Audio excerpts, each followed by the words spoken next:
পরমাণু অস্ত্র বহনে সক্ষম ১২টি F-35 যুদ্ধ বিমান কেনার পরিকল্পনা হাতে নিয়েছে যুক্তরাজ্য।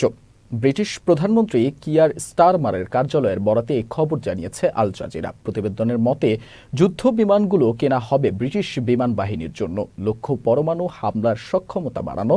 এর মধ্য দিয়ে স্নায়ু যুদ্ধের পর প্রথমবারের মতো পারমাণবিক অস্ত্র বহরের অনুমতি পেতে যাচ্ছে ব্রিটিশ বিমান বাহিনী। যুক্তরাজ্যের পরমাণু বোমা হামলা সক্ষমতার বিষয়টি বর্তমানে কেবল সাবমেরিন থেকে উৎক্ষেপণের মধ্যে সীমাবদ্ধ।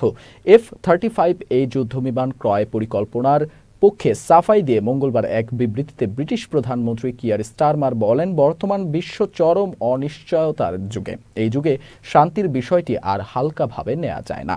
এ কারণে যুক্তরাজ্য সরকার দেশের জাতীয় নিরাপত্তায় বিনিয়োগ করছে।